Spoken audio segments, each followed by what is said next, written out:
Undang-Undang Cipta Kerja, UU CK, atau yang dikenal sebagai Omnibus Law Cipta Kerja adalah undang-undang yang bertujuan untuk menciptakan dan meningkatkan lapangan kerja di Indonesia. UU CK ini mengubah banyak ketentuan dalam berbagai undang-undang yang sudah ada, sekitar 78 undang-undang, untuk menyederhanakan regulasi dan meningkatkan iklim investasi. Berikut adalah poin-poin penting dari UU Cipta Kerja, terutama setelah adanya putusan Mahkamah Konstitusi dan penyesuaian yang dilakukan. Tujuan utama UU Cipta Kerja: peningkatan kemudahan berusaha, menyederhanakan perizinan, prosedur bisnis, dan birokrasi untuk menarik investasi. Penciptaan lapangan kerja, dengan menarik investasi dan mempermudah usaha, diharapkan tercipta lebih banyak lapangan kerja bagi masyarakat Indonesia. Pemberdayaan UMKM, memberikan kemudahan dan perlindungan bagi usaha mikro, kecil, dan menengah, UMKM. Peningkatan ekosistem investasi, menciptakan lingkungan yang lebih menarik bagi investor, termasuk melalui insentif dan percepatan proyek strategis nasional. Poin-poin penting dalam ketenagakerjaan. Klaster ketenagakerjaan menjadi salah satu bagian yang paling banyak disorot dan mengalami perubahan signifikan. Upah minimum. Penetapan upah minimum didasarkan pada formula yang mempertimbangkan inflasi dan pertumbuhan ekonomi. Meskipun ada kekhawatiran tentang penghapusan upah minimum sektoral, Mahkamah Konstitusi menekankan pentingnya upah minimum untuk sektor dengan tuntutan keahlian atau risiko lebih tinggi. Perjanjian kerja waktu tertentu, PKWT, kontrak.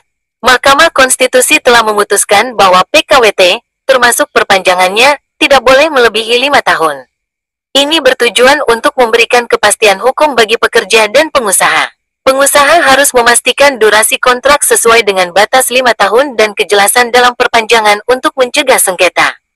Alih daya, outsourcing. Menteri Ketenagakerjaan akan menentukan jenis pekerjaan yang boleh dialihdayakan.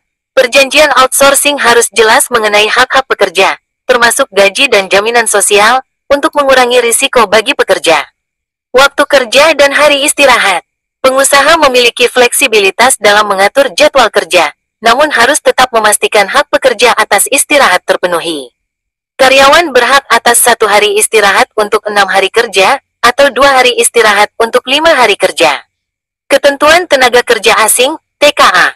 Aturan perekrutan TKA dilonggarkan untuk memudahkan masuknya tenaga kerja asing, namun tetap dengan prioritas bagi pekerja Indonesia. TKA hanya dapat mengisi peran tertentu untuk jangka waktu yang ditentukan. Struktur dan skala upah. Perusahaan wajib menyusun struktur dan skala upah dengan mempertimbangkan kemampuan dan produktivitas perusahaan.